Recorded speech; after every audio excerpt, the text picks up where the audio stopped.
तो दोस्तों कैसा लग रहा है? I got a change, I got a new hair style, total टकला, but still I do have some hair on my head, जिसे हम टिकी कहते हैं, आप लोग भी जानते होंगे।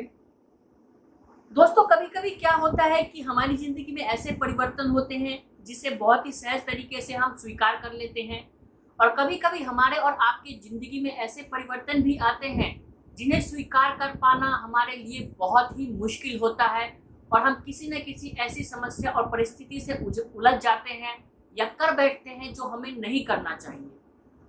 आज इसी चेंज के उपलक्ष्य में चलिए कुछ अलग करते हैं। मैं आपको आज एक कहानी सुनाता हूँ। कहानी क्या कहिए, एक सच्ची घटना जो हमें आपको प्रेरणा देगी अपने जीवन में, या कहीं ना कहीं हमारे आपके जीवन में जरूर घटी होगी। ये सच्ची घटना है ना उम्मीदी से उम्मीदी तक जाने की और वापस ना उम्मीदी पे आ जाने की। कांता प्रसाद जी आपको याद होंगे।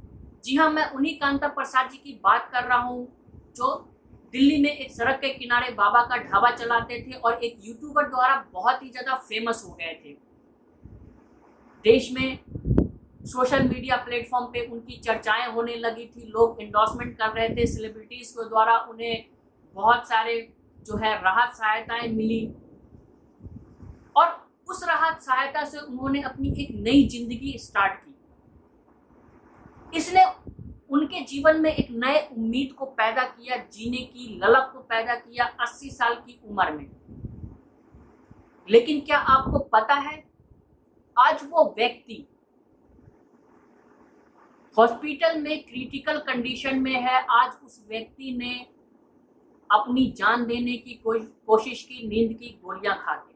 तो क्या ऐसा परिवर्तन हुआ, क्या ऐसा चेंज हुआ जो कांता प्रसाद जी जैसे व्यक्ति को 80 साल की उम्र में ऐसी हरकत करने पे मजबूर कर दिया? दोस्तों मैं आपको पहले ही कह चुका हूं कि कभी कभी हमारी जिंदगी में ऐसे परिवर्तन भी होते हैं जिसे बहुत ही सहज तौर पे स्वीकार कर पाना हमारे लिए बहुत ही मुश्किल होता है। जब हमें अचानक कोई चीज मिल जाए तो शायद हमें पंख लग जाते हैं और हम उड़ने लग जाते हैं, या फिर हमें प्रसिद्धि मिल जाए या किसी और तरीके की चीज, तो हमें ऐसा लगता है कि हम किसी दूसरी दुनिया में ही आ गए हैं। कांता प्रसाद जी को जो प्रसिद्धि मिली, जो सराहनाएं मिली, और जिससे उन्होंने एक नया काम स्टार्ट किया, शायद आसपास उनके ऐसे लोग भी पैदा हो गए जो उन्हें परस्पर वापस वहीं पे लाने की कोशिश करने लग गए। बाबा का ढाबा एक सड़क के किनारे चलता था, वो उठ करके राखों के रेस्टोरेंट में चला गया। ये शायद बहुत सारे लोगों को बर्दाश्त नहीं हुआ होगा, ये मेरे समझ में है। आपकी क्या प्रतिक्रिया है, आपका क्या सोच है, आप अपने कमेंट के थ्रू मुझे जरूर बताएं।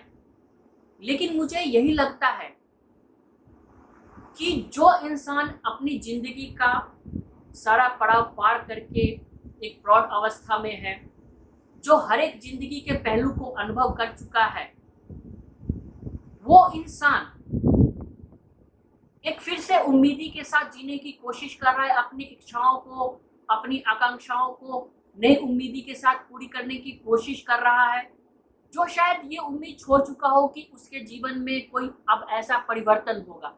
लेकिन अचानक आए इस परिवर्तन ने शायद उनके जीवन में एक भूचाल ला दिया।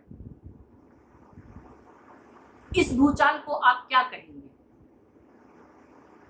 आज उस व्यक्ति की हालत जो भी है, एक रेस्टोरेंट में जाना और वापस उस रेस्टोरेंट से उसी सड़क पे, उसी ढाबे में, बाबा के ढाबे में वापस आना कैसा लगता है?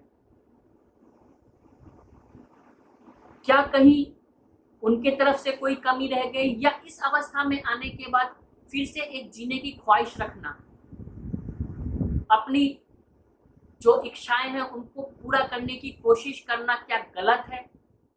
पूरे तौर पे तो कोई नहीं कह सकता कि एक्चुअल में क्या चीजें हुई, क्या घटनाएं हुई, या किस तरीके की वारदातें हुई, लेकिन हम आप इससे यही सीख ले सकते हैं कि हमारे आपके जीवन में बहुत सारे परिवर्तन होते हैं और ये लाजमी है।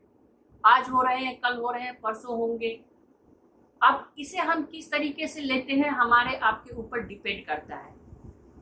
जीवन से बढ़ के परिवर्तन जो है वो नहीं होता है। जीवन है तभी परिवर्तन है।